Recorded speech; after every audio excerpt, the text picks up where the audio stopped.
de Madrid, España. Está acreditada como auditor interno de sistemas de gestión de calidad ISO 9001. Cuenta asimismo con el certificado PCQI, individuo calificado en controles preventivos por la FDA para asesorar el cumplimiento de la nueva Ley de Modernidad de Inocuidad. La ingeniera Rivera se ha desempeñado como jefe de control de calidad en la planta de cerveza Cervecería Hondureña, también así como jefe de control de calidad de la embotelladora La Reina Pepsi, implementando las BPMs en las áreas de tratamiento de agua, sala de jarabe y líneas de producción. Asimismo, como asesor técnico en el área de limpieza y desinfección industrial en CECA de Honduras. También como especialista en gestión de calidad e inocuidad en el programa Implementando la Calidad y Competitividad de la Producción Agroalimentaria en Honduras, proyecto desarrollado por el Banco Interamericano de Desarrollo y la Escuela Agrícola Panamericana El Zamorano. Asimismo, ha sido catedrática en Ciudad Universitaria en el Departamento de Ingeniería Química y en el CURC en el Departamento de Ingeniería Agroindustrial, donde también fue coordinadora de la carrera. Te devuelvo la palabra, Ana. Ok, muchas gracias, Diana. Para tener una aclaración, las preguntas se realizarán por medio del chat de la conferencia. Al finalizar la conferencia, nosotros le daremos solución a sus preguntas. Comenzamos con la ingeniera Miriam. Ingeniera Miriam, ¿nos puede compartir su presentación, por favor?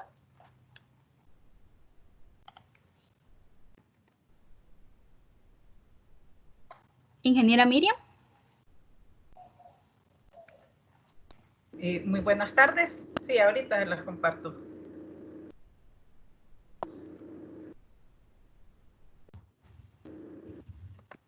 ¿Se logra ver?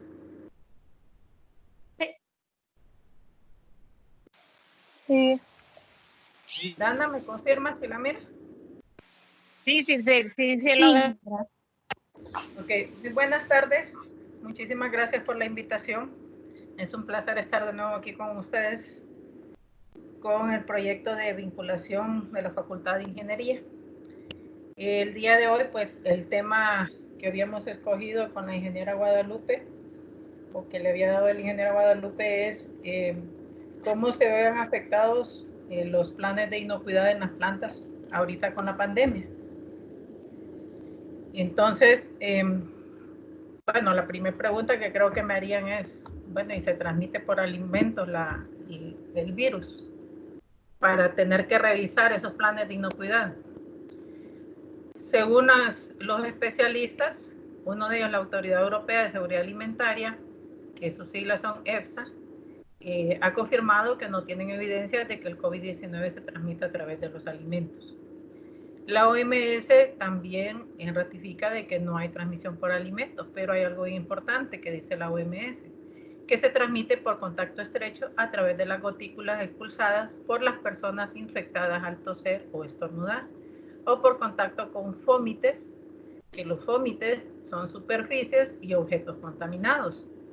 Entonces, ya aquí ya nos ponen alerta cuando nos dicen que esto se puede transmitir por las personas y por los fómites. Entonces, sí implica que tenemos que revisar nuestro plan de inocuidad. ¿Qué implica el plan de inocuidad?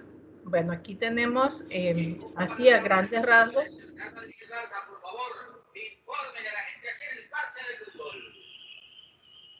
A grandes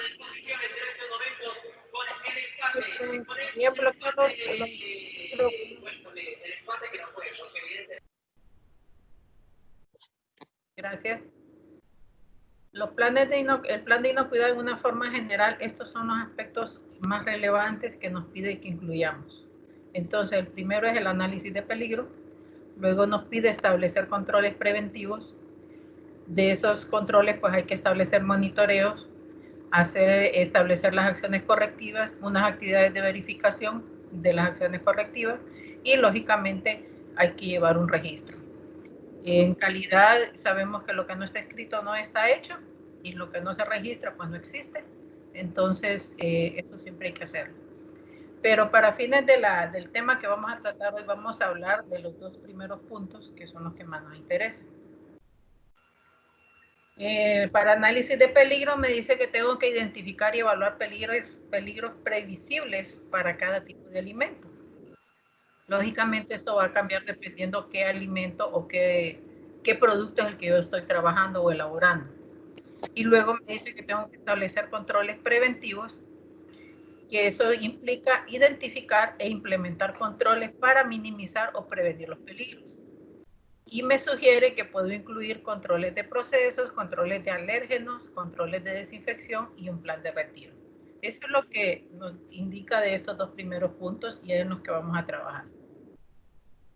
De los análisis de peligros, normalmente se nos ha dicho o hemos hablado que han sido 3 los químicos, físicos y biológicos, pero con la nueva ley de modernidad de la inocuidad que ha establecido la FDA, también nos pide que ahora incluyamos el radiológico.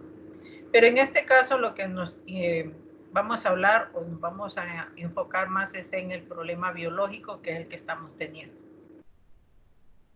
Los peligros biológicos, como sabemos, pueden provenir de bacterias, virus, parásitos y hongos. Y los planes de inocuidad han estado dirigidos en ese sentido, pero realmente le hemos prestado más atención a las bacterias, parásitos, hongos, porque nunca se había visto un problema tan serio con virus, pienso yo. O sea, nadie estaba preparado y nadie estaba listo. Y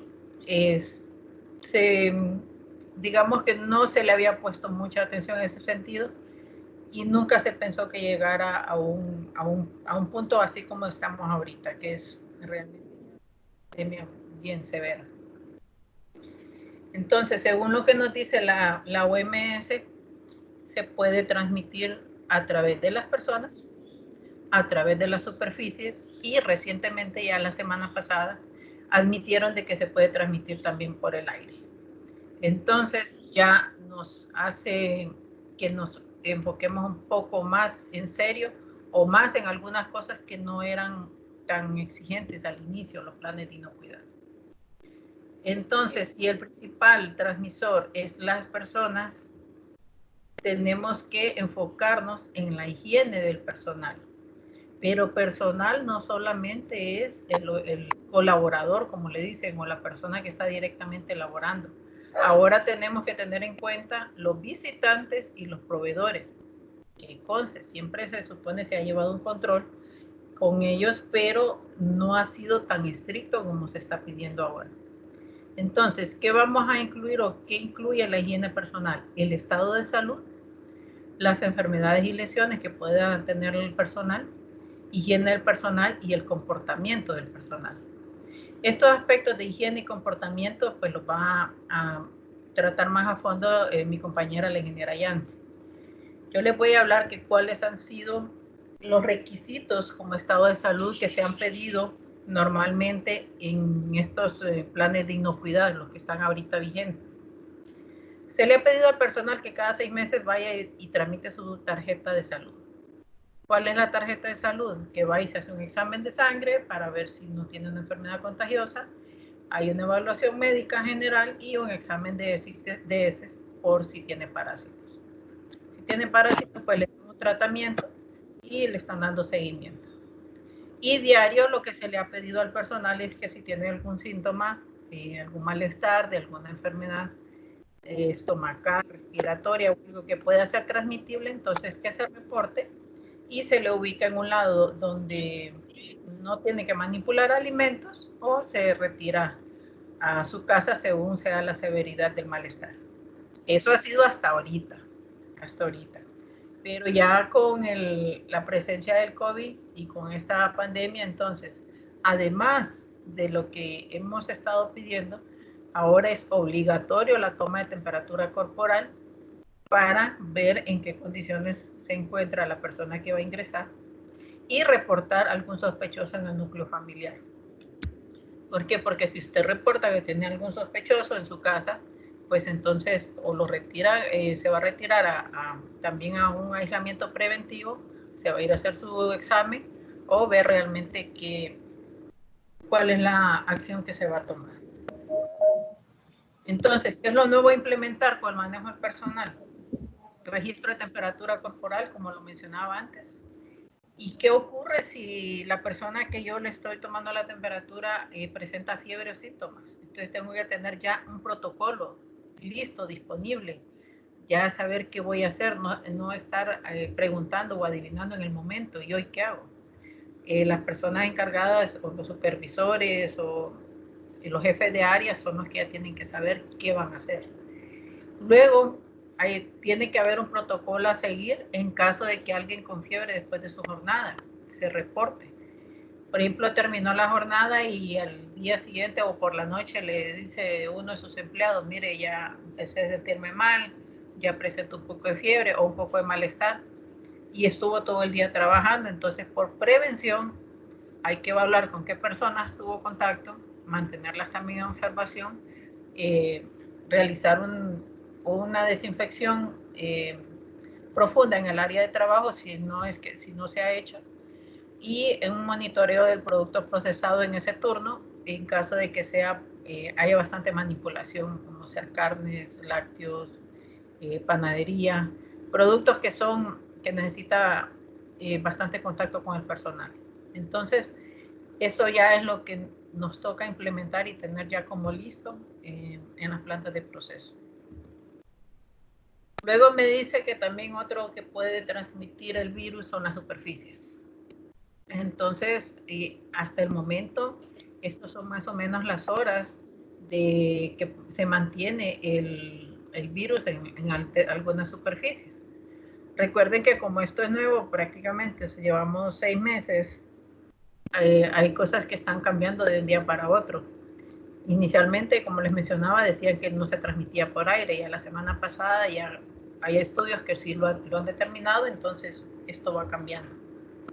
Entonces vamos a considerar que estos son los datos que hoy se están manejando ahorita, que se mantienen en el aire por 3 horas, en el cobre, o sea, las monedas, o algunas piezas que son de este material por 4 horas, en el cartón 24 horas, en plástico 72 horas y en acero inoxidable 72 horas. Entonces, si ustedes se fijan, es un tiempo de duración, tenemos un día, 3 días, o sea, ya es un tiempo bastante considerable, y además esto va a depender de las temperaturas también, porque si está en temperaturas frías puede incluso durar más, temperaturas relativamente bajas. Entonces, para poder yo eliminar o asegurarme de que no va a haber, de que voy a eliminar lo más que pueda las posibilidades de que el virus esté en las superficies, tengo que revisar mis planes de limpieza y desinfección, mi programa de limpieza y desinfección y todo lo que se relaciona con él, que son los POEs. Entonces tengo que revisar para ver realmente si estoy cubriendo lo que necesito para este momento. Entonces, primero, revisar qué es realmente la limpieza. Es un término bien sencillo y tal vez me dirán, ¿y por qué lo está revisando ahorita? Si eso ya todos sabemos lo que es limpieza. Pero limpieza es la acción y efecto de eliminar la suciedad de una superficie mediante métodos físicos o químicos. O sea, hay que ser muy estricto en la limpieza. De la limpieza va a depender que nosotros podamos hacer una buena desinfección. Y si ustedes escuchan la publicidad o las recomendaciones, nos dicen que nos lavemos con suficiente agua y jabón para que podamos eliminar el virus. Entonces, la utilización del detergente es en el proceso de limpieza. El primer paso de la limpieza es el preenjuague, que lo que estamos tratando es eliminar las suciedades gruesas de las superficies para que ya después quede más o menos limpio o libre de objetos que puedan distraer, por así decirlo, al detergente en su función principal, que sería eliminar lo más que se pueda las bacterias y la suciedad que se queda pegada. Entonces en el enjuague, en el preenjuague, vamos a eliminar lo que está suelto, flojo, y que no nos utilice ni nos distraiga la función del detergente. Y si se fijan, me dice acá que los detergentes ayudan a soltar la suciedad y las películas bacterianas y las mantienen en solución o suspensión. Entonces, esto es lo que necesitamos hacer, especialmente en este momento. Si hubiera superficie contaminada con el virus, necesitamos que se diluirlo o que ya podamos eliminarlo con el enjuague que le vamos a hacer al detergente. ¿Cómo funciona o cómo vamos a atacar el virus? Aquí tenemos cómo trabaja el detergente o cómo lo va a destruir al coronavirus. Sabemos, según los estudios de los especialistas en virología, tiene una capa externa de grasa. Entonces no es tan difícil, por así decirlo, de eliminarla. Lo que necesitamos es un buen detergente y en la molécula de jabón que estamos utilizando vamos a tener la cabeza hidrófila, que es afín al agua, y la cabeza hidrófoba, que es afín a los aceites y las grasas. Entonces, esta parte que es afín a los aceites y las grasas es la que se le va a pegar, por así decirlo, a la superficie que tiene grasa del coronavirus, que está aquí. Entonces, ¿qué es lo que va a hacer? Va a ir debilitando la capa de grasa y al estar débil, o sea, la va a romper y eso va a dejar la oportunidad o la va a dejar abierta para que el detergente pueda eliminarlo. Recordemos que lo que estamos buscando, primero el virus no es un organismo vivo. Lo que hace es que transmite su información genética a nuestras células, o sea, se pega a las células nuestras y al pegarse abre y esto que está dentro es donde está la información genética y se la transmite a las células, a nuestras células. Entonces, cuando nuestras células siguen reproduciendo, llevan la información del virus, o sea, ya la modificó nuestras células. Y entonces lo que necesitamos es romperlo para que el desinfectante lo termine de eliminar. Entonces, esa es la función del detergente. Entonces, por eso necesito que no haya suciedad que me distraiga al detergente y haga su función como debe ser. Entonces, una vez que yo termino de aplicar el detergente, entonces viene el enjuague. El enjuague es la etapa final de la limpieza y se usa agua para retirar el producto de limpieza, soltar la suciedad y todo producto de limpieza que haya quedado como en excedente. Hasta ahí solo he limpiado. Ahora me toca hacer la desinfección. Entonces me dice que la desinfección es el proceso que consigue eliminar los microorganismos, bacterias, virus y protozoos que estén presentes en la superficie. El proceso de limpieza elimina una buena parte, pero ya con el proceso de desinfección estamos tratando de eliminar al 100 los agentes patógenos, o por lo menos en cantidades muy, muy bajas que no vayan a ser un problema. Con la desinfección, o para la desinfección, podemos hacerlo con químicos, y algunos pues ya los conocemos. Tenemos el cloro, el yodo, el amonio cuaternario, el ácido peracético. Y acá también últimamente nos están recomendando mucho el uso del alcohol etílico al 70%, pero hay que tener mucho cuidado. El único que está autorizado como uso tópico, o sea, uso para personal, es el alcohol etílico. Ninguno de estos otros químicos se pueden utilizar en humanos. Estos están diseñados para ser utilizados en superficies. ¿Qué les quiero decir con esto? O sea, el uso en los túneles que se han estado poniendo en algunos lugares y que están utilizando algún tipo de estos desinfectantes pueden ocasionar y ya están ocasionando algunos problemas en la piel porque no están diseñados para ser usados en humanos. Las concentraciones que necesita para eliminar el virus son altas y esa concentración es tóxica para el organismo, o sea, ya sea para la piel o para las vías respiratorias. Otra cosa que hay que tener mucho cuidado, al inicio vimos que también otro de los peligros que tenemos es el peligro químico.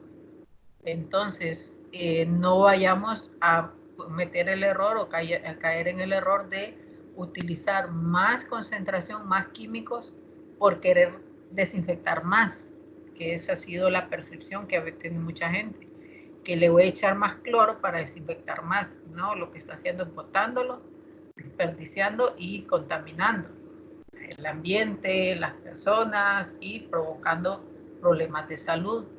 Entonces, los desinfectantes, las concentraciones deben de mantenerse. Lo que debe de hacerse con mayor cuidado es la limpieza. Porque si no hay una buena limpieza, el desinfectante va a rendir menos. Su acción desinfectante va a ser disminuida por la presencia de materia orgánica. Y si yo utilizo más químicos del adecuado, entonces lo estoy convirtiendo en otro peligro. Luego estoy agregando un peligro más a mi análisis de peligro. Y no me puedo dar ese lujo porque es suficiente, hay ya todo lo que hay que analizar.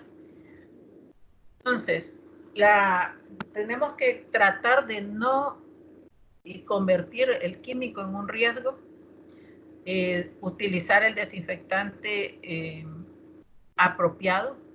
O sea, lo vamos a hacer un riesgo si empezamos a inventar, utilizar un montón de fórmulas mágicas que están apareciendo. Y como les mencionaba, el uso de concentraciones elevadas. También se están haciendo incluso como medicamento, están ofreciendo o están proponiendo unas mezclas que son bien peligrosas. Y aquí les traigo qué químicos no debemos mezclar y por qué. Tenemos que no vamos a mezclar el cloro con vinagre o en este caso con ácido peracético, porque lo que vamos a generar es un gas cloro que lo que va a causar es irritación de nariz, de ojos, dificultad para respirar y causa tos. Si se fijan, estos síntomas o estos problemas de salud son los mismos síntomas del COVID.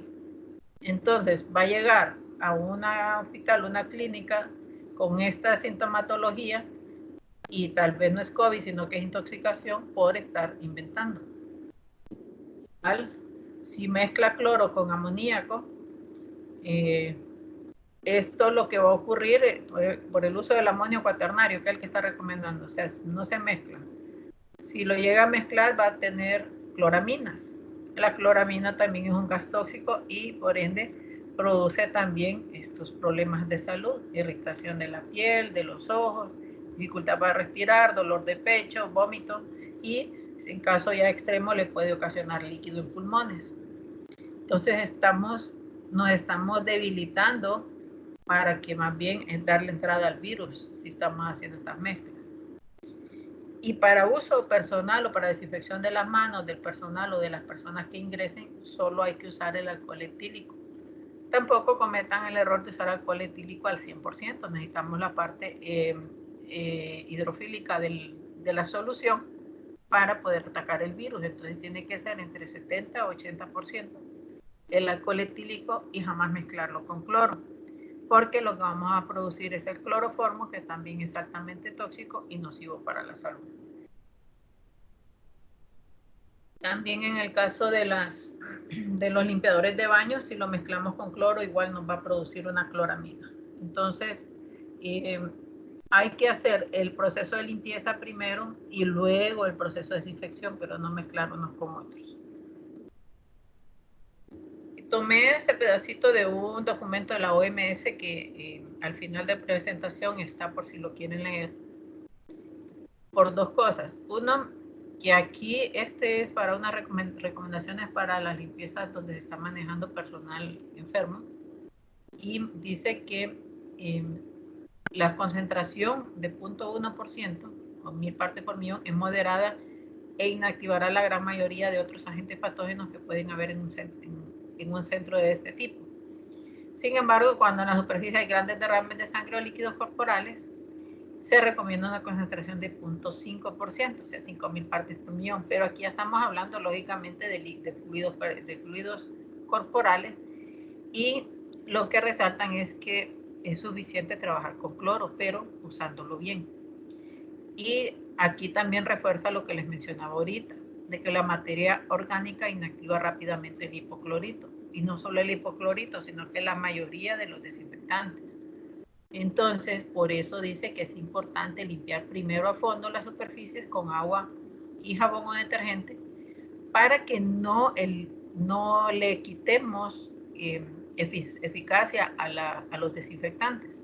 Entonces, por eso les mencionaba al inicio la importancia de la limpieza. Y también lo de las concentraciones elevadas, aparte de que es súper corrosivo el cloro, le va a causar irritación en las mucosas, y eso pues lo va a volver más sensible por si está cerca de alguien con el virus.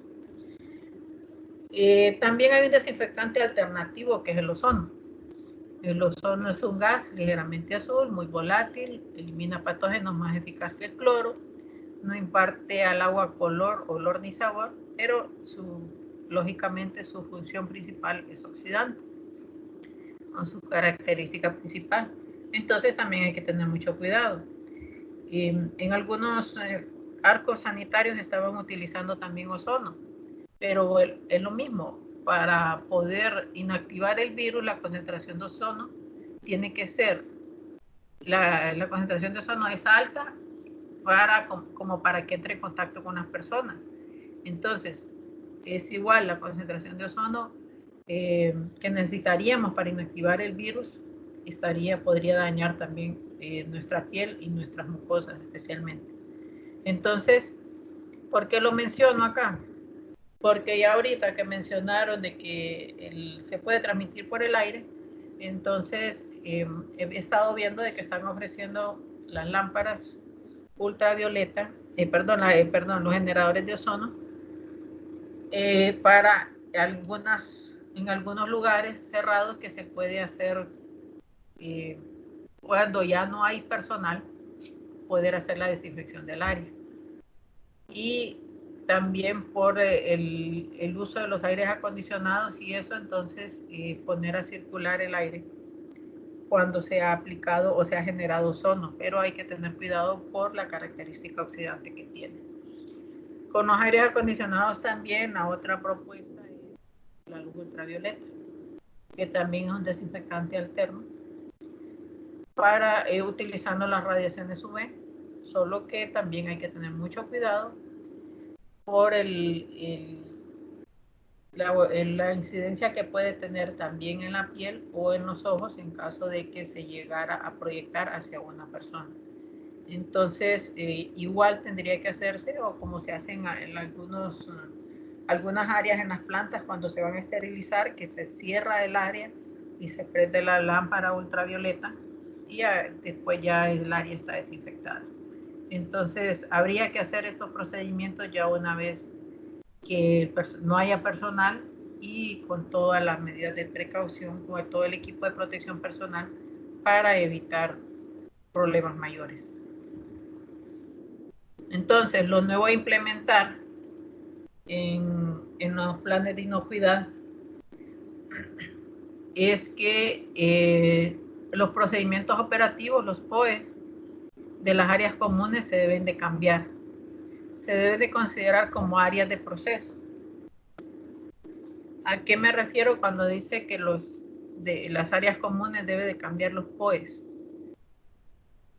No, en los POEs, cuando elaboramos los POEs, vamos a determinar primero si es para una superficie en contacto directo con alimentos o es una superficie que no va a estar en contacto directo. Entonces, el desinfectante, la concentración de desinfectante va a ser mayor para el que está en contacto, menor para el que está en contacto de alimentos y mayor para las otras áreas. Pero los procedimientos de limpieza son diferentes. Ahora con este problema de que se transmite a través de las personas y a través de las superficies, entonces nos vemos obligados a trabajar en la limpieza y desinfección de esas áreas comunes, como ser vestidores, comedores, o otras áreas donde está el grupo de personas, a limpiarlas como que si fueran áreas de proceso.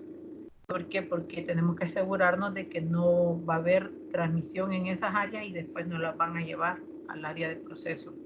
Entonces, esa parte se vuelve más estricta, la limpieza en esas áreas comunes.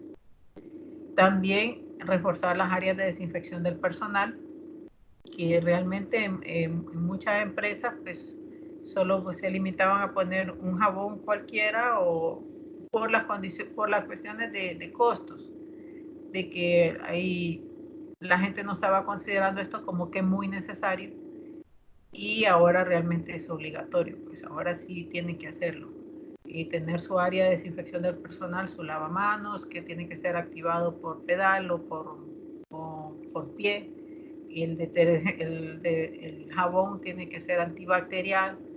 En las empresas se usa sin aroma. Luego tiene que tener un papel toalla para secado, no se permite el uso de los secadores de aire, y luego el desinfectante, el gel desinfectante. Entonces, esas áreas ahora tienen que estar como que más protegidas y más reforzarlas. Otro punto importante es el uso del uniforme y el lavado del mismo. Hemos estado acostumbrados a ver que la gente que trabaja en algunas cadenas alimenticias o en algunos restaurantes, los vemos con el uniforme desde que salen de su casa hasta que llegan y luego regresan.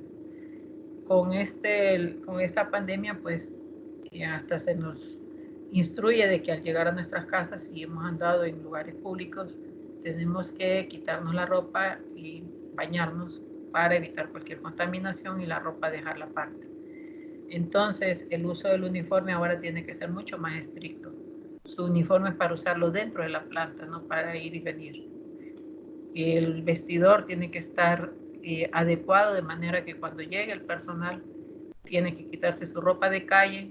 Incluso llegó con su mascarilla que salió de su casa, se la quita y la puede guardar con la misma ropa y luego para entrar a la planta tiene que ponerse otra, porque viene con tal vez usó el transporte, ahorita no hay transporte público, pues, pero viendo tal vez acompañado con otras personas, viene de su casa, no se sabe a quién encontró en el camino, entonces hay que considerar todo eso. Y el lavado del mismo. En el Código Alimentario recomienda, en algunos documentos se recomienda que la empresa debe tener su propio área de lavandería para que los uniformes no salgan de la planta. Porque no sabemos con qué agua. Recuerden que tenemos mucho problema de agua en Honduras en general y en unas zonas más que otras. Entonces, ¿cómo garantizamos de que ese uniforme ha sido lavado con agua adecuada, que no nos va a ocasionar más problemas? Entonces, ahora las empresas también van a tener que ver ese aspecto, de preocuparse un poco más por este punto. El control estricto de proveedores y visitas. Antes, normalmente lo que se hacía solo era tal vez tomarle el nombre de identidad y a quién visita y punto, ya, entrar. Pero ahora con esto va a tener que pasar los mismos controles que el personal. Tiene que someterse a la toma de temperatura y por lo menos la desinfección del calzado. Y en la mayoría de las empresas pues siempre le prestan alguna gabacha o algún equipo de protección para poder entrar. Entonces, se vuelve más estricto también el control con las personas externas. La revisión de los POE, especialmente para evitar la recontaminación. Esto es con todos los procedimientos de limpieza de todas las áreas. Por ejemplo, dejan lavado ya todos los utensilios en un área de corte de carne, por ejemplo. Y se dejan las bandejas o lo que utilizan las tablas de cortar o algo con desinfectante y que se seque al ambiente. Entonces ahora hay que considerar la posibilidad de que más bien queden tapados o crear unos gabinetes donde queden cubiertos para que no queden expuestos al ambiente, para que no haya una recontaminación por cualquier motivo. Y la revisión constante con los nuevos datos que está generando el COVID-19. No, no podemos quedarnos con lo que tenemos hasta ahorita y hay que estar muy pendientes de las informaciones, pero las informaciones técnicas, las informaciones científicas, y estar revisando todos esos nuevos aportes, en qué nos afectan y qué nos modifica todo nuestro plan de inocuidad.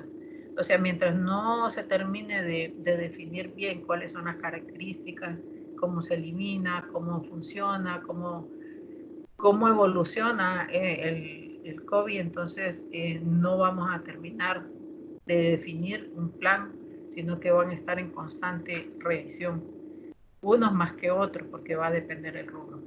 Entonces no es momento de decir, pues ya con esto ya estuvo, con lo que acabo de decir, porque está muy cambiante. Y pues me gustó esta reflexión que hizo el secretario general de la ONU, que dice que ahora el mundo necesita solidaridad. La solidaridad puede vencer al virus y construir un mundo mejor.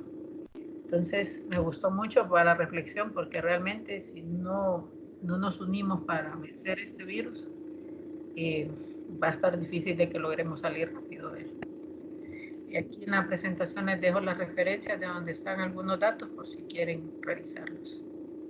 Y bueno, eso es.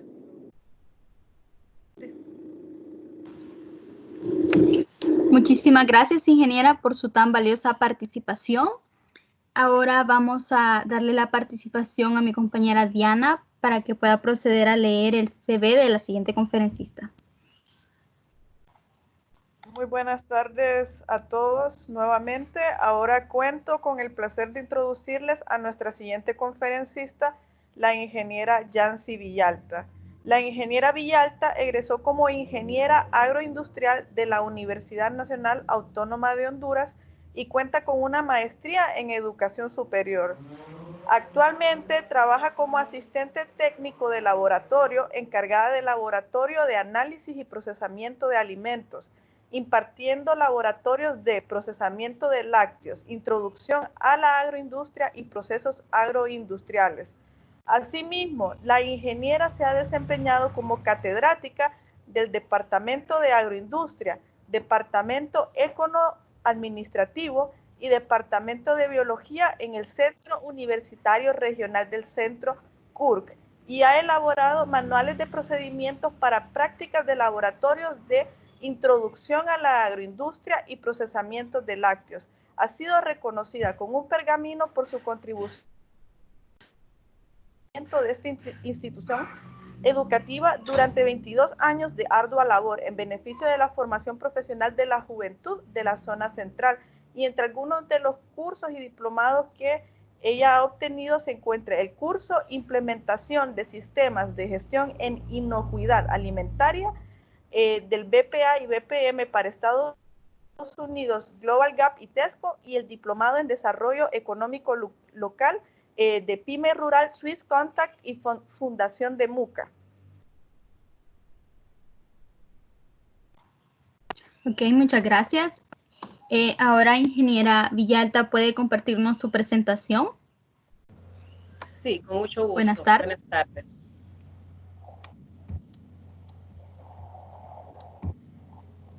¿Me confirman si ya la tengo en pantalla? Sí, ingeniera. Puede visualizar. Bueno, muchas gracias. Buenas tardes a todos los que nos acompañan esta tarde. Agradecida con Dios por un nuevo día y poder compartir con ustedes a través de esta plataforma.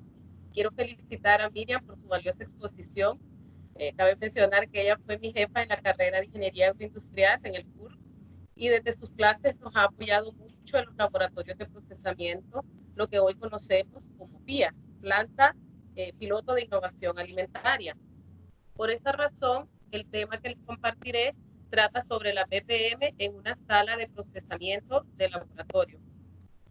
Al igual que otros centros regionales, el CURC cuenta con la carrera de Ingeniería Agroindustrial y Tecnología de Alimentos, que imparten clases donde se procesan materias primas y por lo tanto debemos cuidar el saneamiento de estas instalaciones.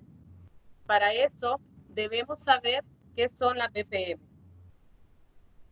Pues son el conjunto de normas, procedimientos, condiciones y controles bajo los que debe operar la industria de alimentos, minimizando los peligros de contaminación de los productos y por ende contribuir a la calidad e integridad de los y así mantener la salud y satisfacción del consumidor. Según la Organización Panamericana de la Salud y la Organización Mundial de la Salud, la evaluación de la buena práctica de manufactura es una actividad sistemática con el objetivo de evaluar la eficiencia de la implementación y mantenimiento de estos principios. Todos los tópicos que abarca la PPM deben de verificarse abarcando la producción primaria, los proyectos, las instalaciones, los establecimientos, el control de operaciones, todo lo que implique el mantenimiento, la limpieza, la acción y también la información final.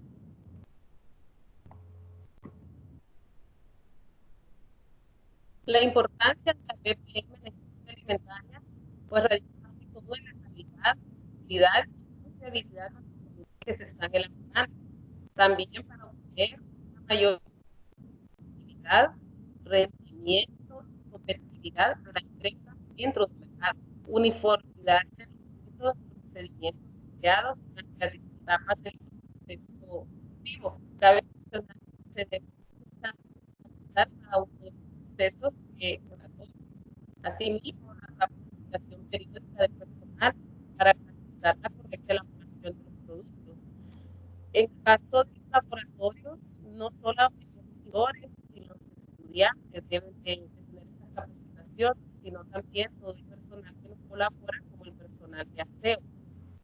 Las ONGs que nos colaboran con nosotros en estas operaciones deben seguir los mismos lineamientos que establecen tanto para estudiantes como para los instructores y portar el mismo equipo de seguridad que se debe manejar dentro de la sala de procesamiento. También diseño y construcción de equipos, materiales e instalaciones bajo la normativa vigente y asegurando beneficios en el proceso de elaboración.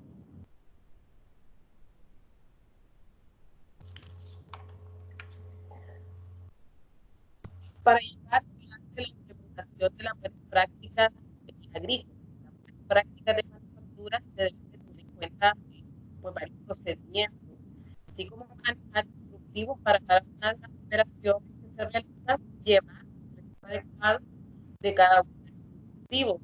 Si vamos a instructivo en cuanto a la calidad sanitaria del agua, vamos a llevar un control de esos registros para monitorear realmente esa calidad. Lo mismo sucede cuando hacemos operaciones de limpieza y desinfección, ya nos explicó bastante la ingeniera Miriam sobre este tema. Y lo que abarca la higiene personal, bien, hoy en día deben sumar de los requisitos que ya veníamos manejando, requisitos como es la norma de temperatura y otros lineamientos y protocolos establecidos ya. Mil disculpas. Dígame. Se escucha entrecortada su presentación. El audio de su presentación se escucha entrecortada. Ok, ¿me escucha mejor? Ahorita sí se le escucha. Sí, estoy teniendo problemas un poco con la señal. Estoy disculpas por eso porque he estado teniendo problemas con la parte de señal y la parte de energía eléctrica también. Disculpas por el lugar en el que estoy. No sé si ahora me confirma, ¿se escucha un poco mejor? Siempre se le escucha cortado, ingeniera. Si me da chance, voy a tratar de conectarme del celular para el audio. Perfecto. Yo voy a compartir la presentación desde el inicio para que... Puedo compartir la presentación, solamente voy a... Perfecto. Solamente voy a cancelar el audio de aquí. Me permiten, me confirmo. Perfecto.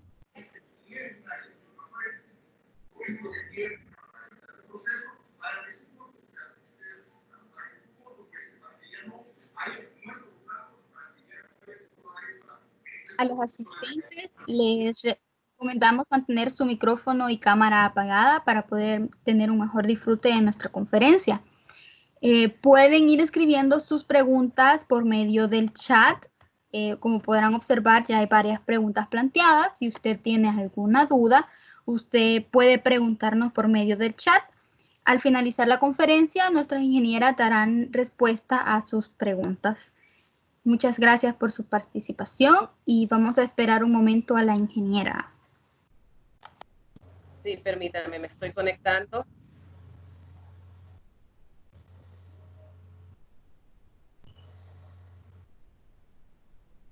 Si me dan acceso.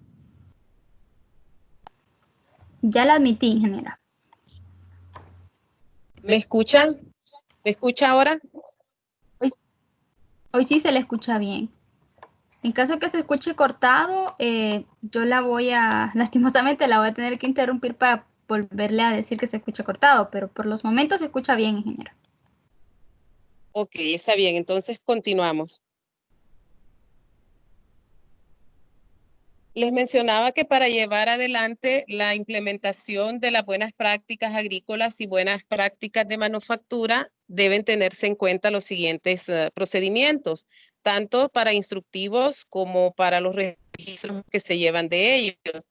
Si nosotros vamos a llevar instructivos en cuanto a la calidad sanitaria del agua, vamos a tener que llevar también el monitoreo de calidad de esta agua. Igual en cuanto a la limpieza y desinfección, que les mencionaba ya el ingeniero Miriam nos compartió amplia información sobre este tema, sobre la higiene personal y también sobre el manejo de plagas. Actualmente en nuestra PIA, en nuestra planta piloto, no manejamos la parte de transporte, ya que se hace una producción con fines netamente académicos y no con fines industriales.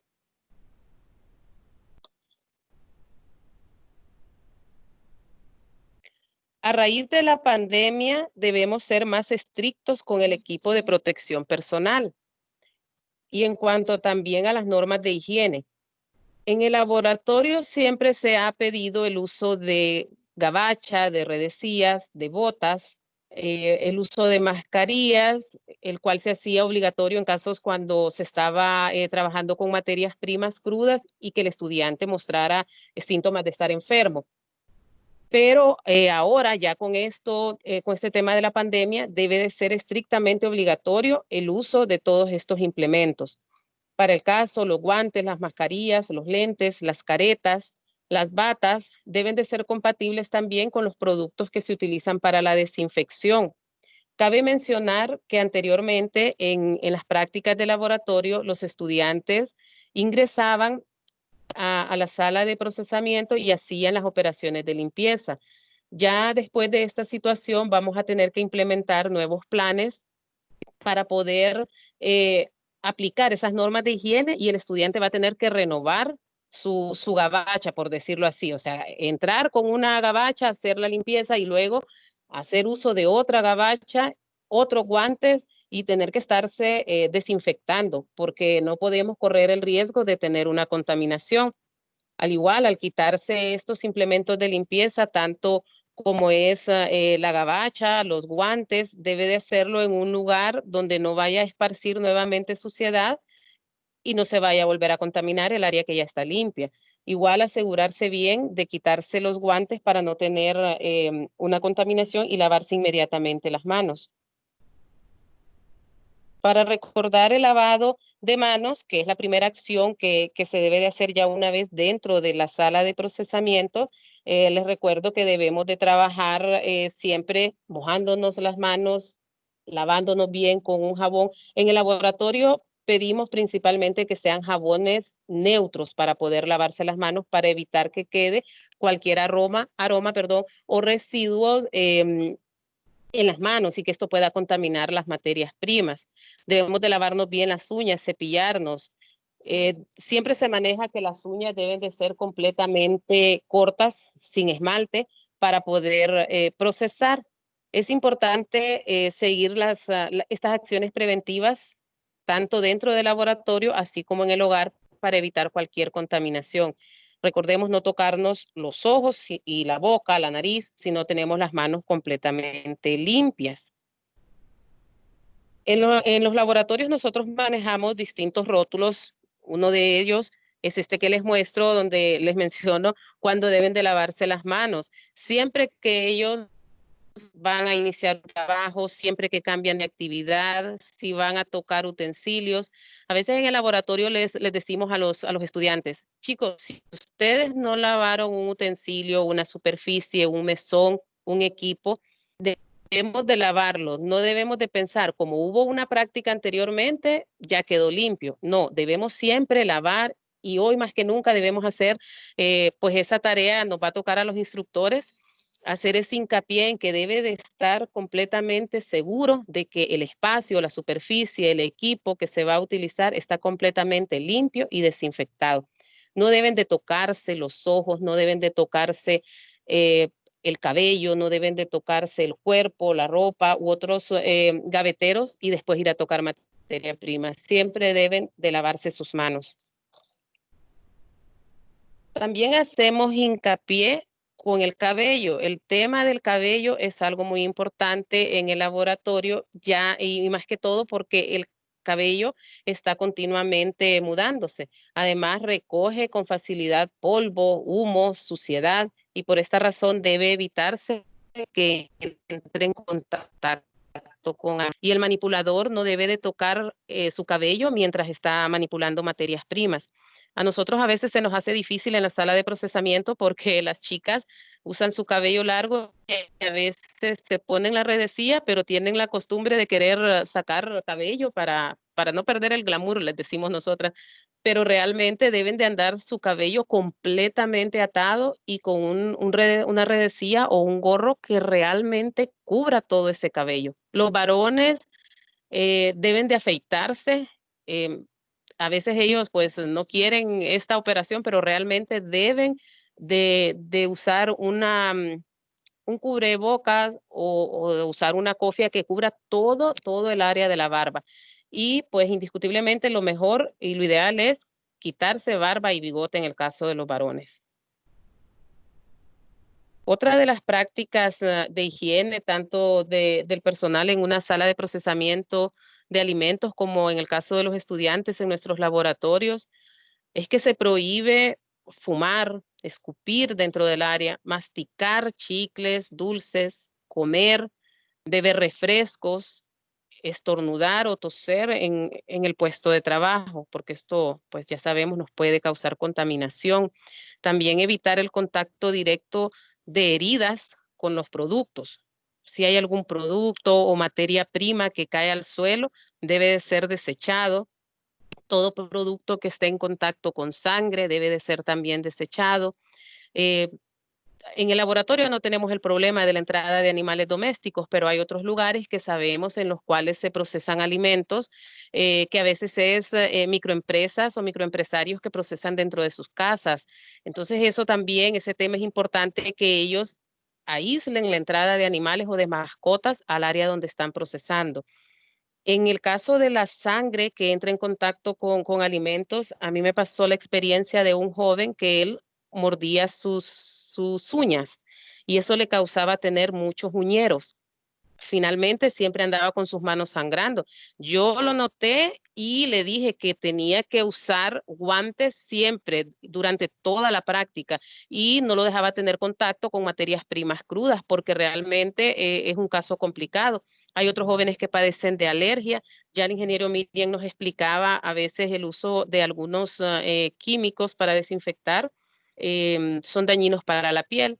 Y hay muchos jóvenes que presentan algunas alergias a ciertos productos y a veces así se presentan al laboratorio. Es muy importante siempre el uso de guantes para que no tengan contacto con estas materias primas. Ya el ingeniero Miriam nos habló a profundidad, entonces vamos a hacer un pequeño recordatorio de cómo limpiar y desinfectar estas superficies. En el caso específico del laboratorio, nosotros usamos detergente o jabón y bastante agua para poder limpiar antes de desinfectar. Hemos estado desinfectando únicamente con cloro y con agua hirviendo en el caso de las prácticas de procesamiento de lácteos, por los aromas que quedan. Y ya el laboratorio está trabajando para obtener una caldera con la cual nosotros vamos a poder hacer desinfección a vapor. Entonces, hasta el momento, como les menciono, se está trabajando con cloro, dependiendo las concentraciones de la superficie que vamos a necesitar desinfectar, si es para el pediluvio, si es para pisos, si es para mesones, etcétera. Entonces, ya dentro de cada práctica, uno tiene ya sus fórmulas para poder sacar estos cálculos de desinfección. Y cabe mencionar que los productos contra patógenos virales emergentes aprobados por la EPA deben ser efectivos contra el COVID-19. Ya la Agencia de Protección Ambiental, por sus siglas EPA, nos da una lista de estos productos. Todos deben de ser controlados, si no, recuerden que en un laboratorio a veces trabajamos con alimentos y no queremos, como decía Miriam, que un producto que vaya a desinfectar se aumente la concentración y en lugar de beneficiarnos, nos venga más bien a causar una contaminación peor. En cuanto a la inocuidad de los alimentos, el Departamento de Seguridad de Estados Unidos indica que los trabajadores del sector de alimentos y la agricultura son el personal esencial como parte de la infraestructura crítica del país. Por lo tanto, debemos de tener en cuenta que debemos de seguir las normas y protocolos para evitar ser contaminados y propagar la contaminación.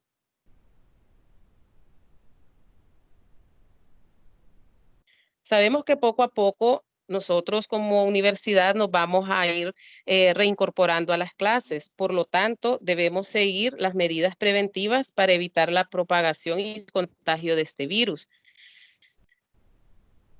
Quédense en casa si estamos enfermos o evitar el contacto cercano con demás personas. Cubrirse la boca al toser o al estornudar, lavarse las manos con frecuencia y este lavado debe de durar por lo menos 20 segundos para que el lavado se dé como eficaz. También limpiar y desinfectar superficies, los objetos que se han tocado con frecuencia. Si se está enfermo, si se sienten con síntomas similares a la gripe, pues llamar al médico. Evitar viajes, a menos que sean urgentes. Evitar reuniones de más de 10 personas, limitar las visitas a la casa, sobre todo si hay adultos mayores, evitar tocarse unos a otros, saludos ya como estamos acostumbrados, con un abrazo, con un beso, con un apretón de manos, usar toallas desechables cuando antes se asistía a los moles o lugares públicos. En general siempre hay secadores con aire. Ya desde la semana pasada, como nos mencionaba Miriam, pues este virus también se puede transmitir por aire. Entonces, evitar tocar estos secadores o usarlos y mejor usar desechables. Evitar tocarse los ojos y la nariz y la boca y recordemos tener una sana distancia. Siguiendo con las medidas preventivas para los profesionales de la industria de alimentos, incluyendo productores de frutas, hortalizas, instructores y estudiantes, durante y después de la pandemia del COVID-19.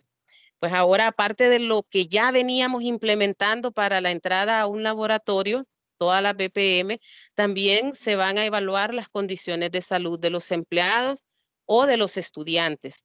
Se van a realizar preguntas y tomas de temperatura. Por ejemplo, si ha estado recientemente en un área con la propagación de este virus, si ha estado en contacto cercano con personas que han sido diagnosticadas positivamente con este virus y si tienen fiebre arriba de los 38 grados, pues entonces se les va a decir que van a tener que retirarse, no van a poder entrar al laboratorio, irse a sus casas y ponerse en contacto con su médico. Muchos se preguntarán si es seguro el suministro de alimentos, si alguno de los operarios o si los estudiantes, si alguno de los estudiantes dio positivo en una prueba de coronavirus. Pues actualmente no hay evidencia de que los alimentos frescos o envasados estén asociados con la transmisión de este virus. Sin embargo, como otros virus, es posible que el COVID sobreviva en superficies o objetos. Recordemos que en el acero inoxidable y en el plástico, ya nos mencionaba el ingeniero Miriam, hasta 72 horas puede sobrevivir, entonces hay que tener en cuenta eso. Por esto es fundamental seguir las 5 claves para la inocuidad de los alimentos. La primera, limpiar y desinfectar todos los insumos y materias primas que nosotros llevemos al laboratorio. También separar las materias primas crudas de productos ya procesados. La tercera, dar el tiempo de cocción completo al producto que se está procesando. También las temperaturas de cocción, refrigeración y congelación deben de ser las correctas. El número 5, asegurarnos que el suministro de agua y materias primas estén libres de contaminación. Nosotros como laboratorio también estamos sujetos a cumplir con las normas de inocuidad, por lo tanto, ¿dónde se debe acudir la industria de alimentos para obtener orientación sobre las medidas a tomar en estos casos?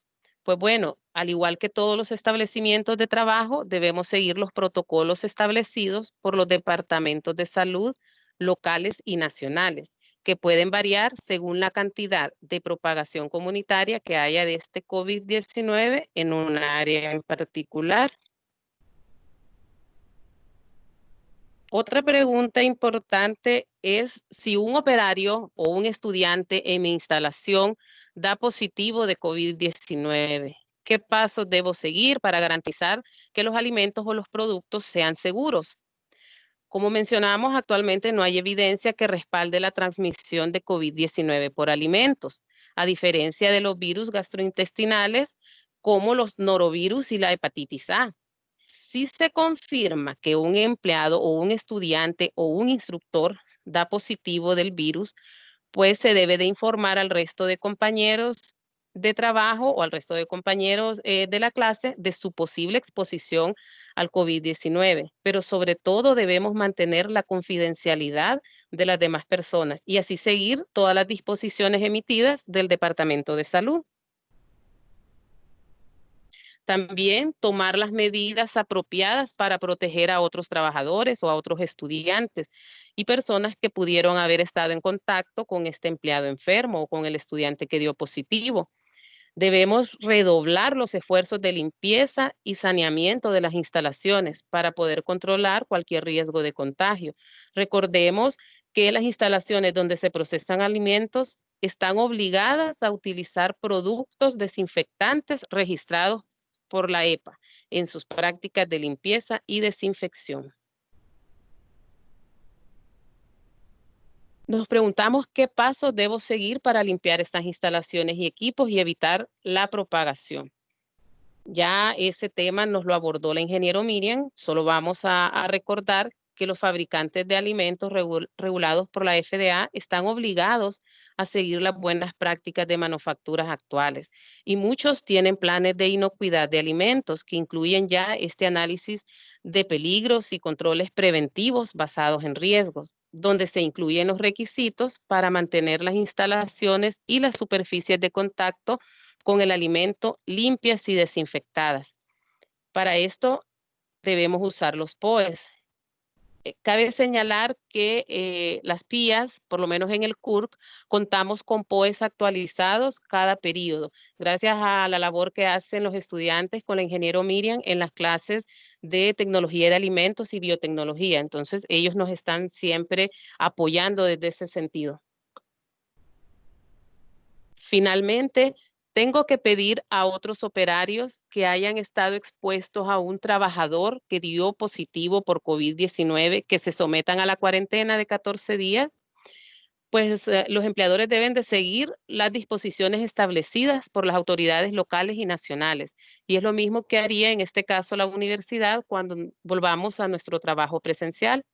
Y se debe informar al resto de compañeros de trabajo y a los estudiantes de su posible exposición al COVID-19, pero manteniendo la confidencialidad de las personas. Sabemos que hoy en día hay un rechazo, no sé por qué, de las personas que han dado positivas, inclusive a veces hasta la misma familia, y qué pesar da porque a todos nos puede pegar. Entonces hay que ser un poco más conscientes y más humanos. Dentro de nuestro laboratorio, ¿quiénes son los responsables de la implementación de las buenas prácticas de manufactura? Pues esa labor nos va a corresponder a los instructores. Debemos disponer de los recursos que requieren la implementación, llevar los registros y hacer que se ejecuten estas normas establecidas. Y la otra parte le corresponde a los estudiantes, cambiando los hábitos y las conductas de higiene. Entonces, esta es una ardua labor que nos compete a ambas partes, tanto a los instructores, a los encargados de laboratorio y a los estudiantes. Sabemos que esto no va a pasar en un mes, en 2 meses, no sabemos cuánto va a durar. Entonces debemos de acostumbrarnos, como dicen, a vivir con el virus, pero no a contagiarnos con este virus. Gracias por su atención.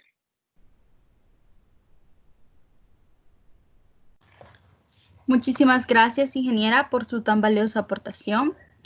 Agradecemos a las 2 ingenieras aquí presentes por su amplia participación con estos temas de mucho interés. A continuación, le voy a dar la palabra a mi compañera Diana para ir a la sección de preguntas. Muy buenas tardes a todos. Nuevamente agradecerles a la ingeniera Miriam y a la ingeniera Yancy por su participación y a todos ustedes por sus preguntas y por su atención. La primera pregunta que tenemos viene de nuestra compañera Dana Paz y es para la ingeniera Miriam. La pregunta es, ¿el amonio cuaternario es un producto tóxico? ¿Se tiene que mezclar con agua al momento de usarse? Sí, el amonio cuaternario, igual que todos los desinfectantes, son tóxicos. Por eso hay que conocer la hoja de seguridad y la ficha técnica del producto. Primero, antes de usarlo, hay que leer bien todos los datos que trae el producto. Mi recomendación es no comprar estos productos en cualquier lado. Ahora los están vendiendo en cualquier esquina. Siempre comprarlo en proveedores seguros y autorizados para que puedan decirle qué concentración tiene el que usted está comprando y que le recomienden cómo llevarlo a la concentración que usted necesita. Porque ahorita hay un montón de productos que no se sabe realmente en qué concentración se lo están dando. Bueno, muchas gracias, ingeniera, por respuesta. Ahora la siguiente pregunta que tenemos viene de la participante Arlet Almendares. Su pregunta es, ¿cualquier jabón o detergente puede destruir el virus del COVID-19? Pues básicamente sí, porque lo que necesitamos es que haga suficiente espuma. Es preferible un jabón que haga suficiente espuma porque también la espuma ayuda a romper esa capa de grasa y el tiempo que vamos a tener de contacto. Por eso la recomendación de la lavada de manos, que se tome su tiempo, no como hace normalmente mucha gente que solo mete las manos en el chorro y rapidito va. Entonces, para darle el tiempo al jabón que pueda trabajar. En la industria normalmente se utiliza jabón líquido, porque normalmente los jabones en polvo o granulados tienden a dejar un residuo que al final forma un depósito y daña los equipos. Entonces normalmente se utiliza jabón líquido. Y en las casas creo que igual es mucho mejor usar jabón líquido. El de barra no se recomienda porque ahí va quedando todo el sucio, pues. Entonces mejor utilizar jabón líquido en su dispensador, así como se está haciendo con el alcohol gel. Muchas gracias, ingeniera. Ahora la siguiente pregunta que tenemos, nuevamente acerca del amonio cuaternario. La pregunta es, al momento de diluirse, solo se puede usar por una semana. Eso es lo que dicen en el internet, dice la compañera Arlet Almendares. La recomendación es que los desinfectantes deben de usarse frescos, recién preparados. No solo el amonio cuaternario. Recuerde que el cloro es gas, su estado natural es gas. Entonces lo preparamos a una solución y si lo mantenemos por mucho tiempo preparado y no queda bien tapado, se va a volatilizar y la concentración nos va a bajar. Y también es para que su acción sea efectivo, es mejor que sea recién preparado. Gracias, ingeniera. Ahora tenemos un comentario de José Ramírez. Excelente conferencia, clara y específica. Mi pregunta es, al consumir alimentos de origen animal o vegetal, ¿qué probabilidades de contagio hay? Sabiendo que el virus fuera de su tiempo de vida es máximo de 3 días. Bueno, ahí el riesgo no es tanto en el alimento. Bueno, habría que analizar muchas cosas. El riesgo es el manipulador. O sea, nosotros somos el principal contaminante. Entonces, si la persona no tiene bien puesta su mascarilla o no se lavó bien las manos o está tocando otras cosas, entonces puede contaminar, por decir, una ensalada o una fruta. Y en el caso, por ejemplo, de las lechugas, las fresas, que son bien delicadas para desinfectarlas con soluciones cloradas, entonces puede correr riesgo. La recomendación es, por estos momentos, el consumo de alimentos mejor que sea en su casa. Usted sabe qué es lo que está consumiendo. Ensaladas, evitarlas, consumirlas afuera o alimentos fríos. Si le toca comer algo fuera, compre algo frito, asado, algo que haya sido sometido a un tratamiento térmico, para así por lo menos tener un poquito menos riesgo. Y los alimentos, las frutas, verduras, al llegar a la casa o antes de utilizarlas, hay que desinfectarlas en las soluciones de cloro que se recomiendan normalmente, o hay algunas, si tiene en su casa un ozonizador, puede ponerlo en solución ozonizada, o también están algunas soluciones a base de plata, creo que venden, que también son muy efectivas.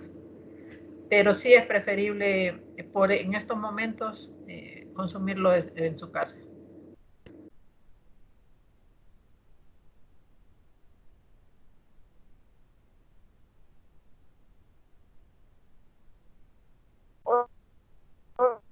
Muchísimas gracias, ingeniera. Y bueno, por último, la pregunta sería, ¿por qué no debemos de usar las máquinas de secar para las manos? ¿Por qué no podemos? Se ha demostrado que las máquinas, que estos aireadores, en vez de evitarlo, más bien lo esparcen. Recuerden que es un chorro de aire caliente. Entonces tenemos humedad en las manos, en el agua que todavía tenemos en la mano pueden haber algunas bacterias. Lo metemos bajo el aire y lo esparce en el ambiente. Otra, que tenemos húmedas las manos más el calor, creamos las condiciones ideales para que haya más crecimiento de microorganismos, que es humedad y temperatura. Y como ya lo vimos ahorita, o sea, como les mencionaba y lo recalcó ahorita la ingeniera Yancy, como ya está aceptado y comprobado de que se propaga por el aire, entonces lo ideal es no estar, ¿cómo se llama?, esparciendo más esas partículas húmedas que podemos tener en las manos, porque no sabemos pues si más bien estamos contribuyendo a que se esparza más el virus. Entonces, en las plantas de proceso ya ditas que no se recomienda el uso de los secadores de aire. Muchísimas gracias, ingeniera. A ambas ingenieras, ingeniera Miriam, ingeniera Yancy, les agradecemos mucho por su tiempo. Entre los comentarios y participaciones, todos les agradecemos por haber compartido esta información tan importante. Me gustaría, por último, compartir de un participante, José Ramírez. Él nos dice que fue una excelente conferencia. La información ayuda a la población a mejorar sus medidas de seguridad, también a eliminar los mitos que se generan acerca de la pandemia y otras cosas. Y realmente que a través de estas preguntas se nos han aclarado muchas cosas y les agradecemos mucho a ambas por su tiempo y por ayudarnos a esclarecer tantas cosas de las que habían dudas y por exponer temas tan importantes. Ahora me gustaría con todos ustedes, si me permiten un momento, compartiré nuestra información de redes sociales. No sé si la pueden ver. Dana. Sí, ya se logra visualizar. Se ve. Entonces los invitamos a todos a que por favor nos sigan en nuestras redes sociales, Vinculación Ingeniería UNA en Facebook, Vinculación Ingeniería UNA en Instagram y Vinculación Universidad Sociedad en nuestra página de YouTube para que puedan ver las conferencias que estamos haciendo. Y por último, le quiero ceder la palabra a la ingeniera Guadalupe. Buenas tardes nuevamente. ¿Me escuchas, Dana? Buenas Sí, tardes. ingeniera, se le escucha. Buenas tardes a todos y a todos. Sí, agradecer a la ingeniera Miriam y a la ingeniera Yancy. Como han dicho también nuestros asistentes a las conferencias, ha sido una excelente exposición y que es muy buena también para toda la población, que sería bueno que la escuchara y por eso van a quedar en las redes ahí para que las miren y las escuchen. Entonces, agradecer a la ingeniera Yancy y a la ingeniera Miriam. Igualmente, agradecer a todos nuestros asistentes que siempre están pendientes de las conferencias que se dan de parte de vinculación de la Facultad de Ingeniería de la Universidad Nacional Autónoma. Agradezco a todos y a todas las que estuvieron participando y que estuvieron como asistentes también, a las dos ingenieras. Igualmente quiero agradecer al equipo de vinculación por estar pendientes también de todo lo que son las diferentes conferencias. Gracias, muchas gracias a todos y lo esperamos justamente el próximo jueves. Muchas gracias, ingeniero. Muchas gracias al equipo también. Saludos a todos. Muchas gracias. Feliz tarde y estamos a la orden. Gracias a ambas, que estemos bien todos de salud, tanto los asistentes y las expositoras y todo el equipo de vinculación. Que todos tengamos buena salud porque eso es muy importante en estos tiempos. Excelente, ingeniera. Agradezco nuevamente a nuestras presentadoras por tan valiosa información que nos brindaron en estas conferencias. Damos como concluida nuestra conferencia recordándoles que los videos de las conferencias las pueden encontrar en nuestro canal de YouTube. Ahí se encuentran todas las conferencias pasadas y se encontrarán las conferencias posteriores. Les agradecemos por su participación. Espero pasen una feliz tarde. Dana, no te vayas, ni Diana tampoco, ni Edwin. Porfa. Sí, ingeniera. Aquí esperamos entonces. Bueno, cuando salgan todos, entonces nos quedamos nosotros platicando un rato. Digo, un rato de 5 o 8 minutos.